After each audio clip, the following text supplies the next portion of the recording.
When I came to work here, I found that most everybody, if you said Jefferson Barracks, it was a cemetery. Jefferson Barracks was originally 1,702 acres, given to the United States government. The name came about because Thomas Jefferson, a lot of people, certainly Confederates, like to say Jefferson Davis, and this was his first duty station after he graduated from West Point in 1828, but it was named for Thomas Jefferson. It opened in June of 1826. It was a good deal for everybody because the government got a place with lots of wood here, limestone, which was quarried 50 yards from here, and a waterway, which was the main highway. It became the first infantry school of practice. Very nice way of saying boot camp. Jefferson Barracks sent troops out and they fought in every war that the United States was involved in. Between the Black Hawk War in 1832 up through, actually, National Guard troops went out to Afghanistan. So it's an important post, and it's very important because of all the equipment and material and men that transfer through here. Westward Expansion really emanates from where you're standing. Everything the U.S. Army was using was shipping from here to points west. For example, the 6th Infantry Regiment is going to ship from here. The 1st Missouri Volunteers are going to ship from here.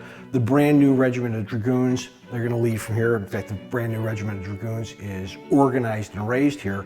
In many regards, Jefferson Barracks is the birthplace of American cavalry.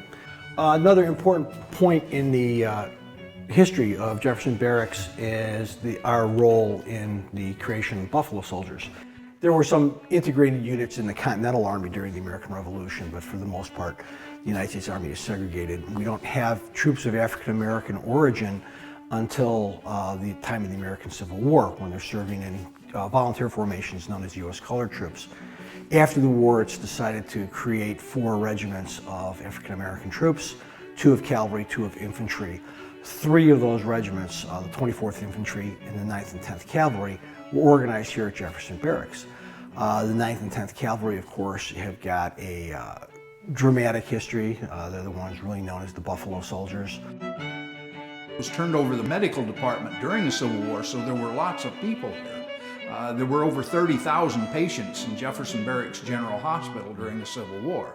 The Civil War hospital stood till about 1902, and during the Second World War, the medical department had about 12,000 people working at Jefferson Barracks. One of the nurses' barracks still stands over on Hancock. Going on with this theme of how things change, we have the introduction of machine guns.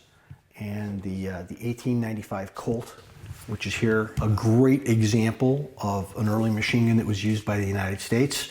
2 of these get sent to Cuba during the Spanish-American War. Did the U.S. Army buy machine guns? No. Did Tiffany, people know Tiffany lamps, Tiffany? His son served in the 1st U.S. Volunteer Cavalry, and so the old man ponied up to buy a section of machine guns for the Cavalry Regiment, which was commanded by Leonard Wood. It's not just a story about young men, it's a story about young Americans. Women had a role as well in Jefferson Barracks. There was the Women's Auxiliary Corps were here. We had WACs, and as well as the Women's Army Nursing Corps, which had a very significant presence at the post as well.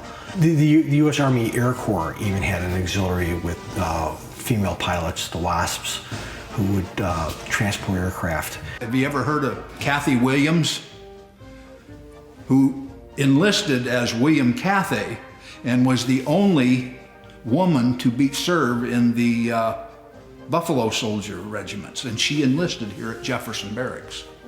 Some of the more obscure but still important, the first successful parachute jump from an airplane took place on the parade ground at Jefferson Barracks in March of 1912.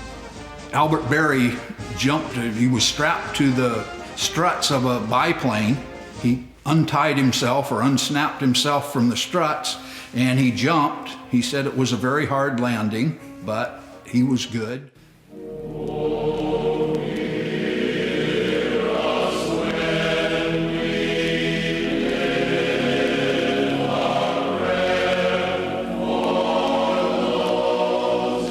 so much history that people would be excited to know but don't. But in my estimation, as far as a continuously active post, Jefferson Barracks is probably, if not the most important, right up there in the top